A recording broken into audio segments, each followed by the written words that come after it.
त्याला मी पूर्ण तनमन धनाने साथ सहयोग करतो, समर्थन देतो। मित्रहो, आपण बघतोय की भारत हा युवकांचा देश म्हणून ओळखला जातो। भारतामध्ये जवळजवळ 45% हे युथ पॉप्युलेशन आहे, युवांची लोकसंख्या आहे। जर या युवांकडे नीट लक्ष दिलं गेलं तर त्यांना जर स्किल एज्युकेशन प्रोव्हाइड केलं, त्यांना जर योग्य शिक्षण देऊन त्यांना जर योग्य रोजगार प्रोव्हाइड केला गेला तर भारत हा महासत्ता बनू शकतो। जे महासत्ता बनण्याचं स्वप्न आम्ही बरेच वर्षापासून पाहत आहोत ते आम्ही या एका छोट्याशा कामातून करू शकतो। परंतु या देशातली जी नालायक सरकार आहे, मग ती केंद्र सरकार असो किंवा राज्य सरकार असो, या गोष्टीकडे दुर्लक्ष करत आहेत। स्किल एज्युकेशन आणि नोकऱ्या एक ठिकाणी ते प्रोव्हाइड करत नाहीत, देत नाहीत आणि दुसरीकडे काय करतात, आमच्या युवकांना बेरोजगार बनवून त्यांचा गैरवापर करण्याचं काम करतात। आमच्या युवकांचा, आमच्या बेरोजगार बांधवांचा त्यांच्या रॅलीमध्ये, त्यांच्या चुनाव प्रचारासाठी उपयोग करतात, त्यांच्या दंगलीमध्ये आमच्या युवकांचा गैरवापर करतात। वेगवेगळ्या पद्धतीने आमच्या युवकांना एंगेज केलं जातंय आणि यामुळे आमचा जो युवा आहे, जो बेरोजगार युवा आहे, तो हळूहळू आता क्राईमकडे वळत चाललेला आहे। तो नशेच्या आहारी जात आहे। त्याला 2GB इंटरनेट, जे दिवसाला आम्हाला इंटरनेट मिळतं, त्या इंटरनेटमध्ये त्याला गुंतवून ठेवलं जात आहे। आमचा युवा रील्स बघण्यामध्ये व्यस्त आहे, व्हिडिओ बघण्यामध्ये व्यस्त आहे, फेसबुक व्हॉट्सअपमध्ये व्यस्त आहे। परंतु बेरोजगारी त्याची समस्या आहे, ही समस्या त्याला भेडसावत नाही। याचं कारण हे युट्यूब आहे, हे 2GB इंटरनेट आहे आणि यामुळे आमच्या बेरोजगारांचा दिवसेंदिवस सत्यानाश होत चाललेला आहे। यासाठी सर्वात जास्त जर कारणीभूत कोणी असेल तर जे लोक आमच्यातून लोकप्रतिनिधी म्हणून निवडून जातात, जे आमचे आमदार आणि खासदार आहेत, जे विधानसभेत जातात, जे संसदेमध्ये निवडून जातात, ते आमदार आणि खासदार आमच्या युवकांसाठी, आमच्या समस्येवरती, आमच्या बेरोजगारीवरती एक शब्द सुद्धा तिकडे बोलत नाहीत आणि तिकडे बोलत नसल्यामुळे त्या बेरोजगारीचा जो प्रश्न आहे तो सुटत नाही। त्यामुळे सर्वात मोठे जर कोणी जबाबदार असतील या बेरोजगारला तर आमच्यातून निवडून गेलेले ते दलाल आणि भडवे लोक आहेत आणि यामुळे आमच्या बेरोजगारीचा जो प्रश्न आहे तो एवढा मोठा निर्माण झालाय की आमच्या बेरोजगारांवरती आत्महत्या करण्याची पाळी आलेली आहे। आमचा सुशिक्षित तरुण डॉक्टर झालाय, वकील झालाय, इंजिनियर झालाय, PhD झालाय, पोस्ट ग्रॅज्युएट झालाय, परंतु समाजात त्याला नोकरी नाहीये। त्याचे आईवडील त्याच्याकडून अपेक्षा करत आहेत की त्याला नोकरी मिळेल, त्याच्या घर परिवाराचं भलं होईल, उद्धार होईल, अशी अपेक्षा आईवडील त्याच्याकडून करत आहेत। परंतु नोकरी न मिळाल्यामुळे, वर्षानुवर्ष नोकरी न मिळाल्यामुळे त्या मुलावरती आत्महत्या करण्याची पाळी आलेली आहे। एवढेच नव्हे बांधवांनो, एवढेच नव्हे, आजच्या भारतामध्ये गेल्या वर्षीची गोष्ट आहे, गेल्या वर्षीचीच गोष्ट आहे, दिल्लीमध्ये घटना घडली। एका 25 वर्षाच्या इंजिनियर तरुणाने, क्षितिज नावाच्या इंजिनियर तरुणाने रात्या घडी आपल्या आईची हत्या केली आणि आईच्या मृत्यूदेहाजवळ बसून 3 दिवस बसून त्याने 77 पानांचा सुसाईड नोट लिहिला आणि त्याच्यामुळे त्याने सांगितलं की मी हे जे कार्य केलंय, जे कृत्य केलेलं आहे, माझ्या आईची हत्या केलेली आहे, ते या बेरोजगारीमुळे, त्या बेरोजगारीला कंटाळून ही स्टेप मी उचलत आहे आणि आता मी स्वतःला सुद्धा संपवत आहे। तर बांधवांनो, ही जी व्यवस्था आहे ती आमच्या बेरोजगारांनाच आत्महत्या करण्यास प्रवृत्त करत नाही तर त्यांच्या पालकांना सुद्धा मारण्यासाठी प्रवृत्त करत आहे। ही फार मोठी भयंकर परिस्थिती देशामध्ये निर्माण झालेली आहे आणि या गोष्टीला ओळखूनच, या गोष्टीला समजून भारतीय बेरोजगार मोर्चाच्या माध्यमातून बेरोजगार जोडो यात्रा संपूर्ण भारतामध्ये काढण्यात आलेली आहे आणि या माध्यमातून बेरोजगार तरुणांना, युवकांना जोडण्यात आलेलं आहे, जेणेकरून जो युवा आत्महत्येकडे वळत आहे त्या युवकाला आम्ही हे सांगू इच्छितो की तू एकटा नाहीयेस, तुझ्या सोबत या भारतातले लाखो लोक आता एकत्रित येत आहेत आणि जी व्यवस्था तुला आत्महत्या करण्यास प्रवृत्त करत आहे त्या व्यवस्थेला संपवण्यासाठी तुम्ही सर्वांनी एकत्र आलं पाहिजे. यासाठी आम्ही बेरोजगारांना जोडत आहोत.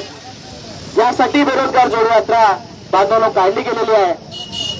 परभणीमध्ये जेव्हा बेरोजगार संसद भरवली होती तेव्हाचा मला एक अनुभव या ठिकाणी सांगावासा वाटतो की एक बेरोजगार तरुण आपल्यामध्ये आला होता आणि त्या तरुणाने असं आपल्याला सांगितलं संसदेमध्ये की गेली कित्येक महिन्यापासून मला असं वाटत होतं की मी आत्महत्या करावी, परंतु या बेरोजगारांच्या संसदमध्ये आल्यानंतर मला असं वाटत आहे की आता मला ते बळ मिळालं, मला ती जिद्द मिळाली, मला ती दिशा मिळाली की आता मी तुमच्यासोबत मिळून काम करेन. तर साथियो, अशा कित्येक लाखो करोडो समाजामध्ये बेरोजगार आहेत जे आत्महत्या करण्यास तयार आहेत, प्रवृत्त आहेत. आपल्याला फक्त त्यांना भेटायचं आहे, त्यांना जाऊन सांगायचं आहे ही जी व्यवस्था तुला आत्महत्या करण्यास भाग पडत आहे त्या व्यवस्थेला संपवण्यासाठी आपलं आयुष्य लाव, आपला वेळ लाव, तर ही व्यवस्था आपण एका झटक्यात मोडून काढू शकतो. बांधवांनो, परभणीमध्ये आपली बेरोजगार जोडो यात्रा आलेली आहे. मी सकाळी जेव्हा टेम्परेचर पाहिलं तेव्हा जवळजवळ 41 डिग्री तापमान परभणीचं होतं आणि इथे येईपर्यंत ते तापमान 43 डिग्री सेल्सिअस पर्यंत पोहोचलेलं होतं. परंतु या भर उन्हामध्ये तुम्ही सर्वांनी, जे आपल्या तरुणांचे मायबाप सुद्धा इथे आलेले आहेत, विद्यार्थी युवक आहेत, बेरोजगार आहेत, या सर्वांनी भर उन्हामध्ये सरकारचा निषेध केला आणि बेरोजगार जोडो यात्रेमध्ये सहभागी झाले. तुम्ही सर्व सच्चे क्रांतिकारी आहात, तुम्ही खरे बाबासाहेबांचे अनुयायी आहात आणि तुम्हीच लोक देशामध्ये क्रांती घडवून आणू शकता. त्या परभणीमधून सुद्धा खूप मोठी क्रांती होऊ शकते आणि ती जिद्द तुमच्या लोकांमध्ये आहे बांधवांनो. त्यामुळे हे जे आमदार खासदार आमच्यातून निवडून जात आहेत, हे जे दलाल भडवे आहेत, जे आमच्या समाजाचे सच्चे प्रतिनिधी नाही आहेत, यांना नावं ठेवण्यापेक्षा मी असं आवाहन करतो युवकांना की जर ते नालायक आहेत तर आपली लायकी आपण सिद्ध केली पाहिजे. ते जर दलाल आहेत तर आपली इमानदारी आपण सिद्ध केली पाहिजे आणि यासाठी आपल्याला पुढे आलं पाहिजे. आपण नेतृत्व स्वीकारलं पाहिजे, आपल्या समाजाची कमान आपण सांभाळली पाहिजे आणि आपण स्वतः निवडणूक लढवून आपण तिथे आमदार खासदार म्हणून गेलं पाहिजे. लायक प्रतिनिधी, सच्चे प्रतिनिधी, इमानदार प्रतिनिधी म्हणून आपण तिकडे गेलो पाहिजे आणि आपण आपल्या समाजासाठी आपण पॉलिसी बनवली पाहिजे. त्यामुळे जर आपण सर्व बेरोजगार बांधवांना जर आपण एकत्र केलं तर या देशामध्ये 40 करोड बेरोजगार आहेत. बीजेपीची सरकार 33 कोटी मतांवरती बनलेली आहे आणि आपल्याकडे बेरोजगारांची संख्या किती आहे बांधवांनो? 40 करोड. म्हणजे 40 करोड बेरोजगार, फक्त बेरोजगार या देशामध्ये आपली सरकार बनवून आणू शकतात, फक्त बेरोजगार. आणि हे आपण करू शकतो. आपल्या संपर्कातल्या बेरोजगार बांधवांपर्यंत पोहोचण्याची आवश्यकता आहे. केवळ बेरोजगारीवर चर्चा करून हे संपणार नाहीये, केवळ एकदा रस्त्यावर उतरून जिंदाबाद मुर्दाबाद करून हे होणार नाही, याचं समाधान होणार नाहीये. याचं समाधान आपल्याला जर करायचं असेल तर आपल्याला निरंतर लढा लढावा लागणार आहे आणि भविष्यात याच्यापेक्षा मोठा लढा लढावा लागणार आहे. त्यामुळे जे आमदार आणि खासदार आमचे प्रश्न संसदेत विधानसभेत उचलत नाही, भविष्यामध्ये ही बेरोजगार जोडो यात्रा त्यांच्या घरावर काढली जाईल, त्यांच्या बंगल्यावर काढली जाईल. आणि एवढेच नव्हे, जर हे सुद्धा कमी पडलं तर भविष्यामध्ये संसद घेराव करण्याचा कार्यक्रम सुद्धा आपण करूया आणि यामध्ये सुद्धा परभणीचा सर्वात मोठा वाटा असेल अशी मी सर्वांकडून आशा आणि अपेक्षा व्यक्त करतो. आणि तुम्ही सर्वांनी या भर उन्हामध्ये आपला वेळ काढून या ठिकाणी आलात आणि या बेरोजगार जोडो यात्रेमध्ये सहभागी झालात, त्याकडून तुमचे आभार, धन्यवाद. जय जिजाऊ, जय शिवराय, जय भीम. धन्यवाद राकेशजी, आपण जे बहुमूल्य मार्गदर्शन केलं. यानंतर मी माननीय लखनदादा चव्हाण यांचं स्वागत करण्यासाठी मी दीपकजी शिंदे यांना विनंती करतो की त्यांनी त्यांचं स्वागत करण्यात यावं. धन्यवाद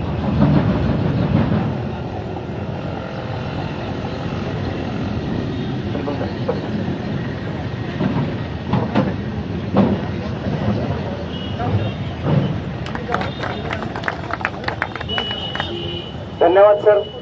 यानंतर माननीय लखनदादा चव्हाण, बहुजन मुक्ती पार्टी महाराष्ट्र प्रदेश अध्यक्ष युवा आघाडी यांना मी विनंती करतो की त्यांनी आम्हाला संबोधित करावं. धन्यवाद. आज भारतीय बेरोजगार मोर्चाच्या माध्यमातून महाराष्ट्र राज्यामध्ये ही तिसरी रॅली आहे.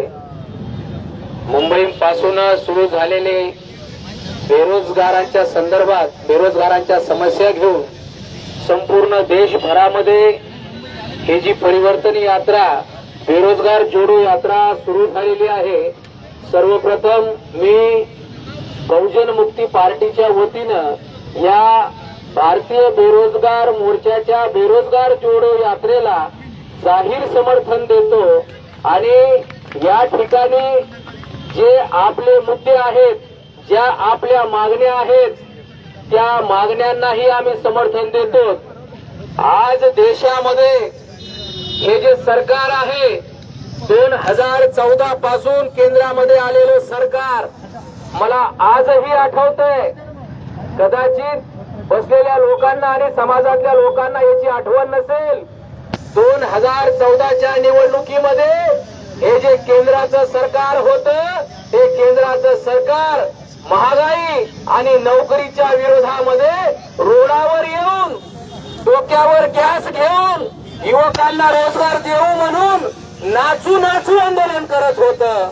डान्स करून त्या ठिकाणी आमच्या लोकांची दिशाभूल करत होतं. ज्या सरकारनं बेरोजगारांना नोकऱ्या देऊ, महागाई कमी करू असं आश्वासन देऊन या देशामध्ये निवडणूक लढवल्या. आज त्याच सरकारनं या देशातल्या युवकांच्या नोकऱ्या समाप्त केलेल्या आहेत. म्हणून हे जे केंद्राचं सरकार आहे, हे केंद्राचं सरकार जर या देशातील युवकांना रोजगार देण्यासाठी लायक नसेल तर बहुजन मुक्ती पार्टीच्या वतीनं या सरकारला आम्ही नालायक घोषित करत आहोत. कारण की या सरकारनं या देशामध्ये युवकांना रोजगार देण्याच्या ऐवजी या युवकांना बेरोजगार केलेला आहे. आणि जे रिपोर्ट या देशामध्ये सादर झालेले आहेत, जे रिपोर्ट आमच्या हातामध्ये आलेले आहेत, त्यानुसार या देशामध्ये युवकांपुढे एक नवीन संकट निर्माण झालेलं आहे की त्यांना रोजगार मिळत नसल्यामुळे त्या युवकांचे लग्न होत नाहीत, त्या युवकांचं जीवन जगणं मुश्किल झालेलं आहे. समाजामध्ये त्यांना कुठला मान सन्मान मिळत नाही. एवढं भयंकर जीवन या देशामधला युवक जगत आहे. या देशाची ओळख जर युवकाच्या नावाने असेल तर या देशातील युवकाचे बेहाल करण्यासाठी या नरेंद्र मोदीचं सरकार जबाबदार आहे. हे बीजेपीचं सरकार जबाबदार आहे. यांनी या देशामध्ये ज्या खासगी संस्थांचं, ज्या सरकारी संस्थांचं खासगीकरण केलेलं आहे, मी तुम्हाला या ठिकाणी आश्वासन देऊ इच्छितो की भविष्यामध्ये जर आपल्या साथ सहयोगानं बहुजन मुक्ती पार्टीचं सरकार आलं तर या सरकारने ज्या ज्या सरकारी संस्थांचं खासगीकरण केलेलं आहे त्या सर्व सरकारी संस्थांचं आम्ही पुन्हा एकदा त्यांना सरकारीकरण करून या खासगीकरणाला एकदाच बंद करून टाकणार आहोत. कारण की खासगीकरणामुळे आमचा सत्यानाश झालेला आहे. म्हणून महाराष्ट्रामध्ये हे जे शिंदे आणि फडणवीस यांचं सरकार आहे, या सरकारला बी आम्ही या ठिकाणाहून सचेत करू इच्छितो की तुम्ही जे GR काढलेले आहेत, तुम्ही जे आदेश काढलेले आहेत की जे नोकऱ्यांचं खासगीकरण केलेलं आहे, आमची तुम्हाला विनंती आहे की ते GR, ते आदेश तुम्ही तात्काळ वापस घ्या. कारण की या खासगी कंपन्यांमुळे आमच्या युवकांचा सत्यानाश होणार आहे. म्हणून जर का तुम्ही हे आदेश वापस नाही घेतले तर भविष्यामध्ये तुमच्या मंत्रालयाला घेरण्याची आम्ही तयारी करणार आहोत. म्हणून भारतीय बेरोजगार मोर्चा आणि युवा आघाडी जी आहे बहुजन मुक्ती पार्टीची, येणाऱ्या काळामध्ये संयुक्त मिळून आम्ही या सरकारला घेरण्याचा बी कार्यक्रम करू शकतो. म्हणून या ठिकाणाहून मी हे जे बेरोजगार मोर्चाची बेरोजगार जोडो यात्रा याला समर्थन देतो. आणि हे जे देशामध्ये चाललेली या सरकारची नौटंकी आहे, या सरकारची जी नालायकी आहे, याचा निषेध करतो आणि बेरोजगार मोर्चाचं समर्थन करतो. या ठिकाणी मला बोलण्याची तुम्ही संधी दिली. मी सर्व मान्यवरांचे आयोजकांचे या ठिकाणी धन्यवाद देतो आणि थांबतो. जय भीम, जय भारत. धन्यवाद लखनदादा. आपण या बेरोजगार मोर्चाला समर्थन दिलेलं आहे आणि आपण आपल्या पार्टीमध्ये आमचे मुद्दे सामील केलेले आहे. यानंतर माननीय विकी बेलकेळे सर, भारतीय बेरोजगार मोर्चा संयोजक, यांना मी विनंती करतो की त्यांनी आम्हाला संबोधित करावं. धन्यवाद संचालक. सबसे पहले आज छत्रपति संभाजी महाराज की जयंती के उपलक्ष्य में मैं सभी यहाँ पर उपस्थित और देश के सभी बहुजनों को शुभकामनाएं देता हूँ कि जिस राजा ने अपने पिताजी के स्वराज्य को जैसे का वैसा संभाला, वह आज तक वह हर दिलों में राज कर रहे हैं. ऐसे छत्रपति संभाजी महाराज को मैं अभिवादन करता हूँ. साथियों, भारतीय बेरोजगार मोर्चा इस संगठन के माध्यम से कल दिनांक 12 मई 2023 को मुंबई के चेंबूर से बेरोजगार जोड़ो यात्रा का कार्यक्रम किया गया, जिसका आज का यह तीसरा दिन परभनी में हो रहा है. कल यह बेरोजगार जोड़ो यात्रा जळगांव में होगी, 16 तारीख को यह अमरावती में और 17 तारीख को नागपुर में. उसके बाद यह मध्य प्रदेश, गुजरात, उड़ीसा, झारखंड, देश के 11 राज्यों में यह रैली निकलने वाली है. और यह रैली निकालने के पीछे का जो हमारा महत्वपूर्ण उद्देश्य है कि देश में आज प्रतिदिन 38 विद्यार्थी सुशिक्षित युवा बेरोजगारी की समस्या के कारण आत्महत्या कर रहे हैं. और यह आत्महत्या करने वाले जो सभी जो विद्यार्थी है, युवा है, इनको लायक बनाने के लिए इनके माँ बाप ने अपने खून पसीने की कमाई एक करके अपने जान की कुर्बानी देकर इनको लायक बनाने के लिए जो सपने देखे थे, ऐसे विद्यार्थियों को नालायक बनाने की काम इस देश की सरकार, फिर चाहे वो राज्य की हो या केंद्र की सरकारें कर रही है, जिसके माध्यम से 38 सुशिक्षित विद्यार्थी आत्महत्या कर रहे हैं. इसकी 2 महत्वपूर्ण वजह है.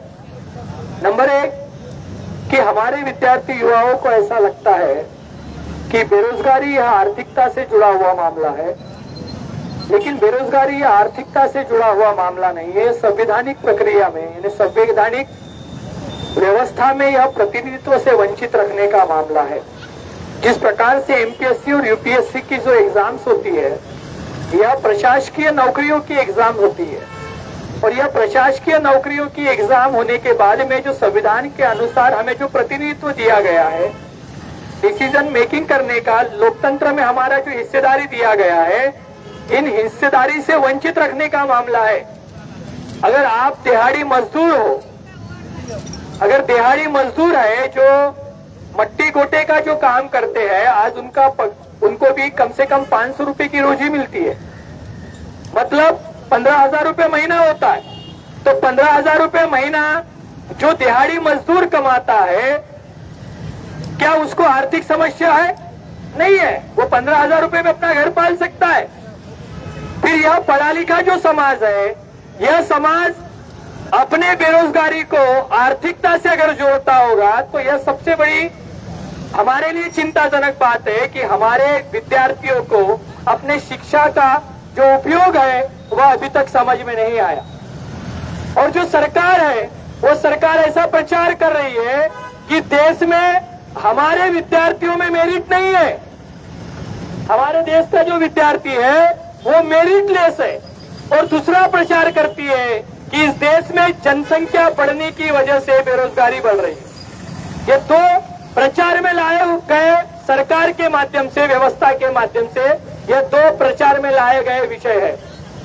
अगर देखा जाए, अगर लोक संख्या अगर बेरोजगारी का कारण है, तो दुनिया में चाइना यह देश पहले नंबर का देश है, जहां पर सबसे ज्यादा दुनिया में लोक संख्या है। फिर चाइना में बेरोजगारों की समस्या है, बेरोजगारी की समस्या नहीं है।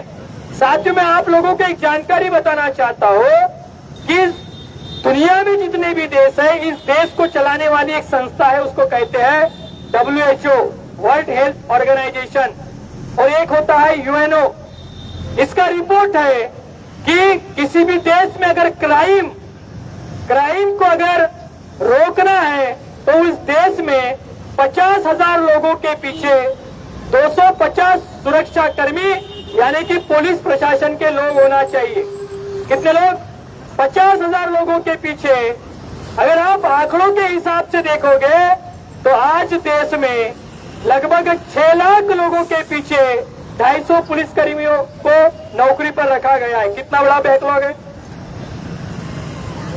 उसके बाद में WHO कहता है कि 50,000 लोगों के पीछे 250 डॉक्टर होने चाहिए, जिसके कारण उनको किसी भी प्रकार से आरोग्य से संबंधित कोई भी समस्या का उनके सामने यह चैलेंज खड़ा नहीं होना चाहिए, जिसके कारण उनकी मृत्यु हो। लेकिन आज देश में हम देखते हैं तो लगभग लाखों लोगों के पीछे 250 डॉक्टरों की संख्या है। इसका मतलब अगर जनसंख्या बढ़ रही है तो जनसंख्या बढ़ेगी तो महानगर पालिकाओं का दायरा बढ़ेगा, महानगर पालिकाओं के स्कूल बढ़ेंगे, महानगर पालिकाओं के हॉस्पिटल्स बढ़ेंगे। यानी जितनी भी सुख सुविधाएं अभी हमारे जनता के लिए निर्माण की गई है, उन महानगर पालिकाओं के माध्यम से अगर संख्या बढ़ती है, महानगर पालिकाओं की, लोकसभा और विधानसभाओं की अगर संख्या बढ़ती है वोटरों की, उसके अनुपात में यह सुविधाएं देने के लिए मान्यता यह किसकी होनी चाहिए? सरकार की होनी चाहिए। लेकिन सरकार प्रचार क्या कर रही है कि जनसंख्या बढ़ने के कारण बेरोजगारी निर्माण हो रही है। इसका मतलब यह गलत प्रचार है। सरकार अपनी नालायकी को छुपाने के लिए इस बात का प्रचार कर रही है, ऐसा साबित होता है। नंबर 2, सरकार कहती है कि रोजगार बहुत है, लेकिन बेरोजगारों में स्किल नहीं है, इनमें मेरिट नहीं है। आज चाहे वो राज्य की सरकारें हो, चाहे वो केंद्र की सरकारें हो, चाहे वो जितने भी विद्यालय हो या विद्यापीठ हो, महाविद्यालय हो, इसका जो सिलेबस निर्धारित करने का काम जो है वो UGC करता है।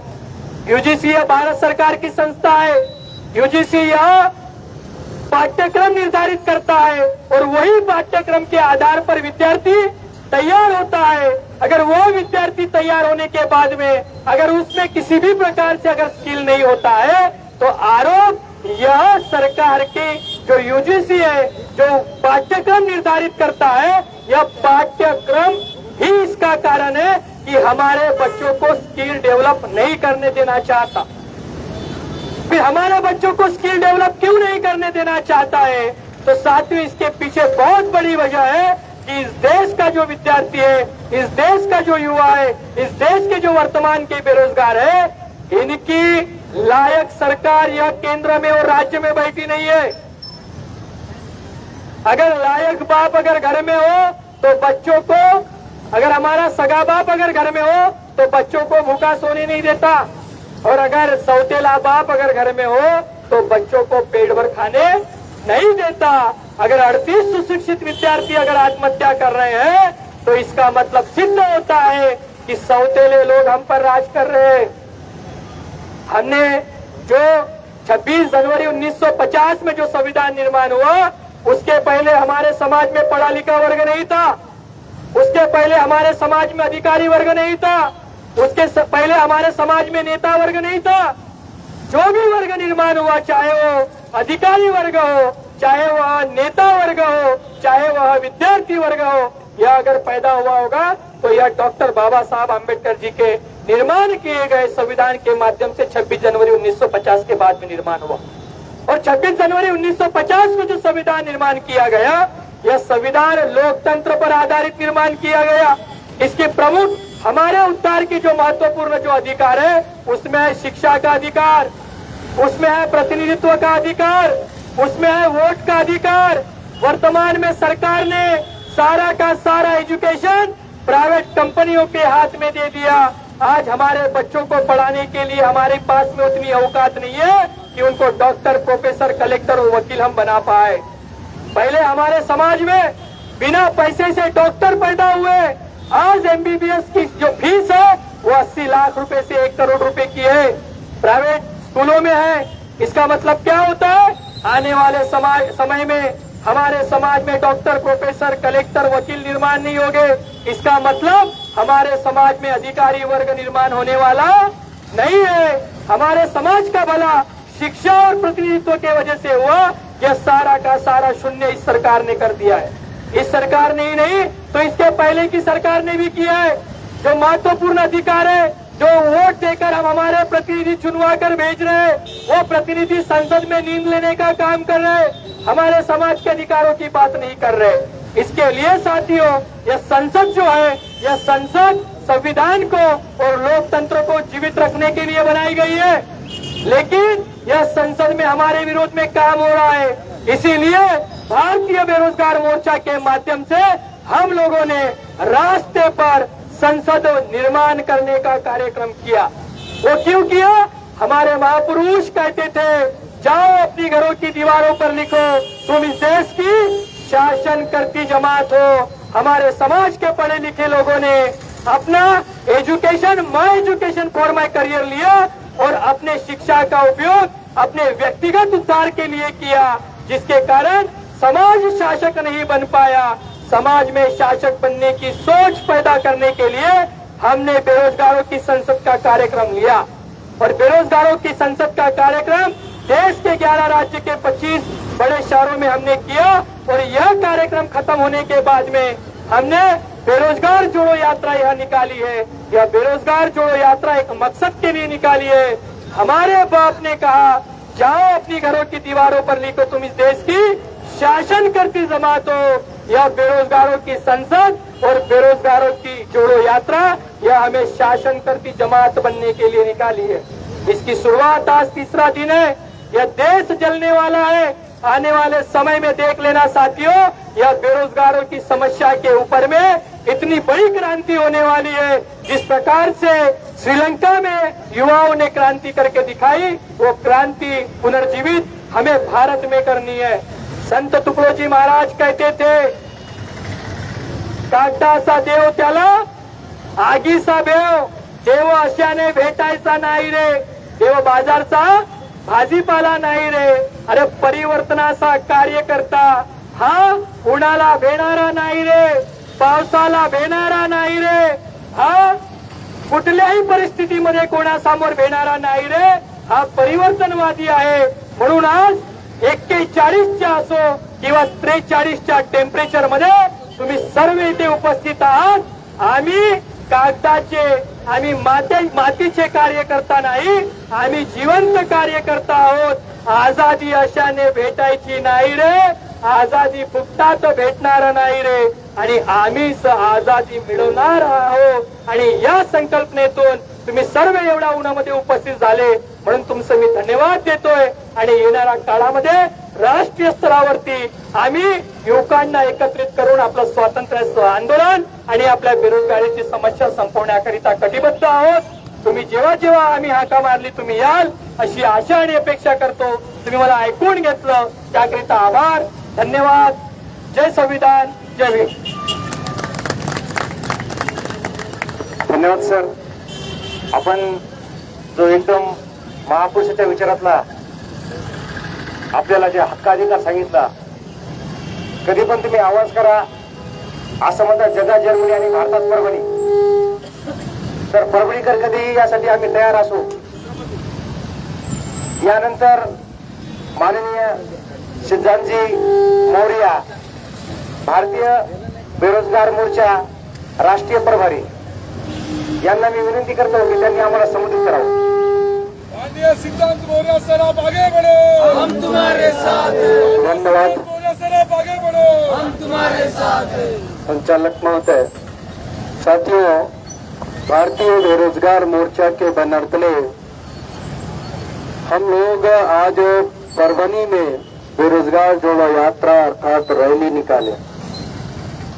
और इसी तरह देश के 11 राज्यों में ये बेरोजगार जोड़ो यात्रा निकाली जाएगी। और ये यात्रा हम लोगों को निकालने की जरूरत क्यों पड़ी? क्योंकि साथियों, नरेंद्र मोदी वर्तमान की सरकार में प्रधानमंत्री है केंद्र में, और उन्हीं की एक सरकार है राज्य में भी है आपके फडणवीस सरकार। ये दोनों सरकारों ने, राज्य और केंद्र की दोनों सरकारों ने मिलजुल करके युवाओं के साथ धोखेबाजी किया। युवाओं, विद्यार्थियों, बेरोजगारों के साथ धोखेबाजी की। क्या धोखेबाजी की? कि इन्हीं सरकार ने 2014 के चुनाव के वक्त नरेंद्र मोदी ने वादा किया था हमारे युवाओं और विद्यार्थियों से कि हमारी सरकार अगर बनती है तो हम देश में प्रत्येक साल 2 करोड़ नौकरियां देंगे। ये वादा किया था नरेंद्र मोदी ने कि हमारी सरकार 2014 में बनती है तो हम युवाओं को प्रत्येक साल 2 करोड़ नौकरियां देंगे। जिस नरेंद्र मोदी ने वादा किया था कि हम युवाओं को 2 करोड़ नौकरियां देंगे, उसी नरेंद्र मोदी ने इस देश में 2016 में नोटबंदी नाम की एक योजना लाया। अब फिर 2017 में जीएसटी नाम की योजना लाया, और जीएसटी और नोटबंदी की वजह से एक रिपोर्ट 2017 के दिसंबर तक छप करके आया कि देश में जिस नरेंद्र मोदी ने आपको वादा किए थे कि हम 2 करोड़ युवाओं को रोजगार देंगे, उसी नरेंद्र मोदी ने 2017 तक सीएमआई की रिपोर्ट के अनुसार 2017 तक नोटबंदी और जीएसटी की वजह से उन्होंने 15 लाख नौकरियां खत्म कर दिया, समाप्त कर दिया, रोजगार ही खत्म कर दिया आपको। और वादा किया था नरेंद्र मोदी ने कि 2 करोड़ नौकरियां देंगे, मगर उसी नरेंद्र मोदी की कृति पर एक यूनिवर्सिटी है, private university, Azim Premji university, उसने एक रिसर्च लाया। उस रिसर्च का टाइटल है the state of working India 2018। The state of working India 2018 की जो रिपोर्ट आई छप करके, उसने कहा कि ये जो नरेंद्र मोदी ने आपको वादा किया था कि 2 करोड़ नौकरियां हर साल हम देंगे, उसी नरेंद्र मोदी ने ये 15 लाख नौकरी नहीं बल्कि 50 लाख नौकरियां समाप्त कर दिया। 50 लाख नौकरियां नरेंद्र मोदी ने समाप्त कर दिया। फिर बाद में 2018 में दिसंबर 2018 की सीएमआई की एक और रिपोर्ट छप करके सामने आया, तो उस रिपोर्ट में यह बात सामने स्पष्ट आया कि जिस नरेंद्र मोदी ने आपको वादा किया था कि हम 2 करोड़ नौकरी देंगे, उसी नरेंद्र मोदी ने 1 करोड़ 10 लाख नौकरियां समाप्त कर दिया। आपको वादा किया नरेंद्र मोदी ने कि हम 2 करोड़ नौकरियां देंगे, मगर 2022 आते आते उसी नरेंद्र मोदी ने 1 करोड़ 40 लाख नौकरियां समाप्त कर दिया। तो ये जो नौकरियां समाप्त हुई, ये क्यों हुई? क्योंकि इसमें केवल नरेंद्र मोदी जिम्मेदार नहीं है, बल्कि इस नौकरी समाप्त करने में उतना ज्यादा जिम्मेदार इस देश में कांग्रेस की सरकार भी है। उसने ही इस देश में 1991 एलपीजी नाम का कानून लाया और लिबरलाइजेशन, प्राइवेटाइजेशन, ग्लोबलाइजेशन का एक कानून लाया, जिसके माध्यम से इस देश में बड़ी तेजी से इस देश के सभी सेक्टरों को प्राइवेट सेक्टर में डालने का षड्यंत्र किया गया।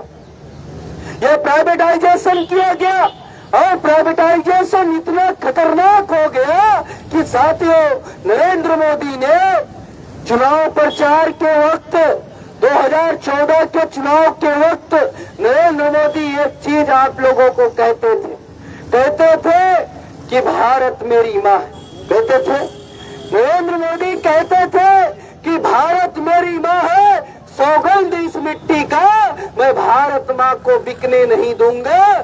जिस नरेंद्र मोदी ने सौगंध खाया था इस मिट्टी का, भारत माँ की मिट्टी का, उसी नरेंद्र मोदी ने आज वर्तमान में 348 कंपनियों को, भारत की सार्वजनिक कंपनियां जो संविधान के दायरे में चलने वाली बेल थी, सेल थी, बीएसएनएल थी, बीपीएल थी, ऐसे तमाम 348 कंपनियों को नरेंद्र मोदी ने 27,000 कंपनियों के हाथों में देने का षड्यंत्र कर दिया, दे दिया। इतना खतरनाक किसने काम किया? उससे भी खतरनाक काम किया जिस नरेंद्र मोदी ने आपको कहा था कि ये भारत माँ है, भारत माँ का हम बिकने नहीं दूंगा, उसी नरेंद्र मोदी ने इस देश के थल सेना, इस देश का वायु सेना, इस देश का जल सेना, इस देश का पुलिस विभाग, इस देश का आर्मी विभाग, इस देश का सीआरपीएफ विभाग, ये सभी विभागों को प्राइवेट सेक्टर में डालने का साजिश किया। और इतना ही नहीं, अभी इस नरेंद्र मोदी ने स्पेशल कॉरिडोर के नाम से इस इजराइल कंपनी के हाथों में सुरक्षा व्यवस्था दे दिया। शायद आप सभी युवाओं को जानकारी नहीं होगा, उत्तर प्रदेश का एक झांसी जिला है, उस झांसी जिला में इजराइल कंपनी का कॉरिडोर स्थापित होने जा रहा है और वहां पर इस देश की भारत माँ की सुरक्षा करने वाला जितनी भी सैन्य व्यवस्था है, उन सैन्य व्यवस्थाओं का हथियार से लेकर के उसकी ट्रेनिंग तक सारी जिम्मेदारी कि देश में बेरोजगारी की वजह से 20 करोड़ युवा ऐसे हैं जो रात को भूखे पेट सोने को मजबूर है। इसका मतलब इस देश में 20 करोड़ युवा विद्यार्थी ऐसे हैं, नौजवान ऐसे हैं जो भूखमरी के शिकार है। की रिपोर्ट आई 2022 की रिपोर्ट, मेरे घर की रिपोर्ट नहीं है, पुलिस विभाग के लोग ये रिपोर्ट बनाते हैं, उनके पास ये रिपोर्ट आती है, उन्हीं एनसीआरबी के रिपोर्ट लोगों ने एक 2022 की एक रिपोर्ट छाप करके दिया। उसने 2022 के रिपोर्ट में सामने बात आया कि 2022 के अंदर, केवल 2022 के अंदर 1,64,000 युवा विद्यार्थियों ने आत्महत्या कर लिया। इसका मतलब एनसीआरबी रिपोर्ट के अनुसार प्रतिदिन पूरे देश में 3800 शिक्षित पढ़ा लिखा नौजवान आत्महत्या करने को मजबूर है। ये जो आत्महत्या करने को मजबूर है, ये अभी हम समाचार में सुन रहे, अभी हम पेपर में सुन रहे, अभी हम टीवी में देख रहे हैं। कल ये आत्महत्या करने वाला सिलसिला आपके बेटे के ऊपर भी लागू हो सकता है कि कल ये आत्महत्या करने वाला सिलसिला आपके घर में भी लागू हो सकता है। अभी 2020 की एक बात रिपोर्ट बताता हूँ। लॉकडाउन के समय एक परिवार था मध्य प्रदेश में, वो परिवार के पास लॉकडाउन होने की वजह से वो परिवार के पास भोजन नहीं था, कोई कमाई का साधन नहीं था। जब उस परिवार के पास कमाई का साधन नहीं था, रोजगार का साधन नहीं था, तो उस परिवार की महिला मुखिया थी, उस महिला ने क्या किया, अपने 2 छोटे नन्हे बच्चों को पहले फांसी पर लटकाया, फिर अपने आप को फांसी पर लटका। ऐसी परिस्थितियां इस देश में निर्माण हो गई। सामूहिक नरसंहार, सामूहिक सुसाइड करने का आज भारत में निर्माण हो गया है। नरेंद्र मोदी ने 2022 में हमें आप लोगों को एक नारा दिया था। 2019 के चुनाव के दौरान वो नारा दिया था नरेंद्र मोदी ने कि हम इस देश को आत्मनिर्भर भारत बनाएंगे। जिस नरेंद्र मोदी ने वादा किया था, नारा दिया था कि भारत को हम आत्मनिर्भर भारत बनाएंगे, उसी नरेंद्र मोदी के कार्यकाल में आज ये भारत आत्मनिर्भर भारत बनने के बजाय आज यही भारत आत्महत्या वाला भारत बन चुका है। ये आत्महत्या वाला भारत बन गया है। इसलिए साथियों, अब अगर ये आत्महत्या वाला भारत इस देश का बन गया, तो ये जो आत्महत्या वाले भारत बनाने वाले लोग हैं, ये कहते हैं हम इस देश को हिंदू राष्ट्र बनाना चाहते हैं। अगर ये देश को हिंदू राष्ट्र बनाना चाहते हैं, तो क्या ये नरेंद्र मोदी बता नहीं सकता कि ये जो मर रहे लोग 38 नौजवान, पढ़े लिखे नौजवान, जिनको नौकरी रोजगार की जरूरत थी, क्या ये हिंदू नहीं थे? अगर ये हिंदू नहीं थे तो इसका मतलब तुम्हारी आबादी कम है। अगर ये भी हिंदू और तू भी कहता है हम भी हिंदू, तो इसका मतलब ये हिंदू असली लोग मरे और ये तू जो बना हुआ है ये नकली हिंदू होगा जो हमारे लोगों को मारने का काम कर रहा है, हत्या करने का काम कर रहा है, सामूहिक नरसंहार की ओर इस देश को ले जाने का काम कर रहा है। इसलिए इस देश का युवा बेरोजगार अब इस बात को बर्दाश्त नहीं करेगा। इसलिए हम लोगों ने तय किया अब देश के युवाओं को इकट्ठा करेंगे। अगर हमारी यात्रा निकालने के बाद हमारे वोटों से चुन करके गए आमदार खासदार इस मुद्दे को लेकर के संसद और विधानसभा में बोलने का काम नहीं करते तो हम अभी ये यात्रा निकाल करके बेरोजगारों को जोड़ने का काम कर रहे हैं। जब इस देश में लाखों युवा बेरोजगार हमारे साथ जुड़ जाएंगे तो आने वाले समय में हमारे वोटों से चुन करके गए हुए ये आमदार खासदार इन्हीं युवा बेरोजगारों का मोर्चा इनके घरों पर लेकर के जाएंगे और तब तक बैठेंगे जब तक ये आमदार खासदार लिखित तौर पर नहीं देता कि आपके मुद्दे को हम संसद और विधानसभा में रखेंगे। अगर इसके बावजूद भी ये आमदार खासदार नहीं बोलता है तो हमारे वोटों से आमदार खासदार चुन करके जो कानून बनाने के लिए इस देश के संसद में जाते हैं, जो हमारा समाज के हित के लिए कानून बनाना चाहिए मगर ये हमारे समाज के विरोध में कानून बनाने का काम करते हैं, इसलिए इनका बंदोबस्त करने के लिए हम इस देश में लाखों युवाओं बेरोजगारों को इकट्ठा करेंगे और इकट्ठा करके इनका मोर्चा लेकर के संसद भवन की तरफ लेकर के जाएंगे इस देश में ताकि इनका बंदोबस्त हो। अगर इसके बावजूद भी ये ना हमारे मुद्दों पर चर्चा नहीं करते हैं तो आने वाले समय में हम जो आंदोलन चला रहे हैं, डॉक्टर बाबा साहब अम्बेडकर का वास्तविक आंदोलन चला रहे हैं, जायज आंदोलन चला रहे हैं, इसलिए डॉक्टर बाबा साहब अम्बेडकर ने 1932 में एक बात डिमांड किया था अंग्रेजों से कि हमें सेपरेट इलेक्ट्रोड चाहिए और सेपरेट इलेक्ट्रोड के विरोध में गांधी कंपनी पूरा शरीर से सारा कपड़ा उतार करके हमारे विरोध में बैठ गया गांधी और कहा सेपरेट इलेक्ट्रोड नहीं देंगे और गांधी के सेपरेट इलेक्ट्रोड के विरोध में हमें आज ज्वाइंट इलेक्ट्रोड मिला और ज्वाइंट इलेक्ट्रोड जो मिला वो पूना पैक्ट की वजह से मिला और पूना पैक्ट की वजह से बाबा साहब अम्बेडकर ने कहा पूना पैक्ट में कि ये जो आमदार खासदार आपके वोटों से चुन करके जाएंगे ये भविष्य में 1932 में ही बाबा साहब अम्बेडकर ने कह दिया था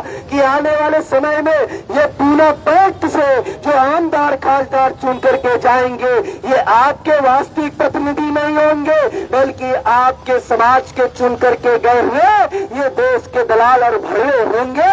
अगर ये दलाल और भड़वे बाबा साहब अम्बेडकर ने कह दिया 1932 में ही कह दिया तो फिर हम तो उनका मिशन चला रहे हैं तो आने वाले समय में ऐसे ही चौराहे पर इनका पुतला लगाएंगे आमदार खासदारों का और पुतला लगा करके उनके गले में दफ्ती लटकाएंगे और दफ्ती पर लिखेंगे ये वास्तविक प्रतिनिधि नहीं है, ये आमदार खासदार नहीं है बल्कि ये समाज के वोटों से चुन कर करके गया हुआ टाटा बिरला अडानी अंबानी जैसे मोदी जैसे के लोगों का दलाल और भड़वा है। ये मैं नहीं कह रहा हूं बल्कि डॉक्टर बाबा साहब अम्बेडकर ने 1932 में कहा था।